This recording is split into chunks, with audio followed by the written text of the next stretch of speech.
ജയ് ഹിന്ദ്. വിരമിച്ച സൈനികൻ യൂട്യൂബ് ചാനലിലേക്ക് ഏവർക്കും സ്വാഗതം. സന്തോഷ വാർത്ത. വിമുക്ത ഭടന്മാരും ആശ്രിതരും നേരിടുന്ന പെൻഷൻ സംബന്ധമായതോ ഡോക്യുമെന്റ്സ് റെക്കോർഡ് സംബന്ധമായതോ ആയ പ്രശ്നങ്ങൾ കേൾക്കാനും ഉചിതമായ നടപടികൾ സ്വീകരിക്കാനുമായി ESM ഔട്ട്റീച്ച് പ്രോഗ്രാം കേരളത്തിലുടനീളം നടക്കുന്നു. ഇതിൻ്റെ വിശദാംശങ്ങളാണ് ഈ വീഡിയോയിൽ.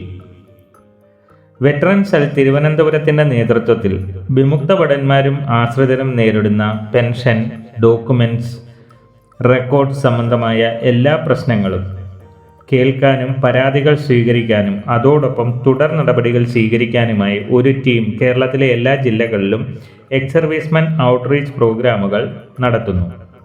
കൊല്ലം ജില്ലയിലെ പ്രോഗ്രാം 4 ഡിസംബർ 2024 നടന്നു. ഇത് സംബന്ധിച്ച വിവരങ്ങൾ 26 നവംബർ 2024 ഈ ചാനൽ വഴി എല്ലാവരെയും അറിയിച്ചിരുന്നു. കൊല്ലത്തിന് ശേഷം എക്സ് സർവീസ്മെൻ ഔട്ട്റീച്ച് പ്രോഗ്രാം പത്തനംതിട്ടയിൽ നടക്കാൻ പോകുന്നു. സ്ക്രീനിൽ കാണുന്നത് ഇത് സംബന്ധിച്ച് വെറ്ററൻ സെൽ പബ്ലിഷ് ചെയ്ത ലെറ്ററാണ്. ഇതനുസരിച്ച് ex servicemen outreach programme ECHS polyclinic പത്തനംതിട്ടയിൽ 17 ഡിസംബർ 2024 ECHS പോളിക്ലിനിക് റാന്നിയിൽ 18 ഡിസംബർ 2024 നടത്തുന്നു. ഇത് സംബന്ധിച്ച മെസ്സേജുകൾ ECHS പോളിക്ലിനിക്കുകളിൽ നിന്നും എല്ലാവർക്കും ലഭിച്ചു കാണുമെന്ന് കരുതുന്നു.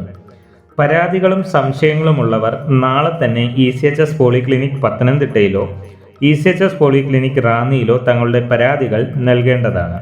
നമ്മുടെ പരാതികളുടെ അടിസ്ഥാനത്തിൽ ഉചിതമായ നടപടികൾ 17-18 തീയതികളിലെ ESM ഔട്ട്റീച്ച് പ്രോഗ്രാമിൽ എടുക്കാനായി നാളെ തന്നെ പരാതികൾ സമർപ്പിക്കുക. കഴിവതും പത്തനംതിട്ട ജില്ലയിലെ വിമുക്ത ഭടന്മാരെയും ആശ്രിതരെയും ഈ വിവരങ്ങൾ അറിയിക്കുവാൻ ശ്രമിക്കുക. വീഡിയോ ഇഷ്ടപ്പെട്ടാൽ ലൈക്കും സബ്സ്ക്രൈബും ചെയ്യുക. സുഹൃത്തുക്കൾക്ക് ഷെയർ ചെയ്യുക. മറ്റൊരു വീഡിയോയിൽ വീണ്ടും കാണാം. ജയ് ഹിന്ദ്. വന്ദേ മാതരം.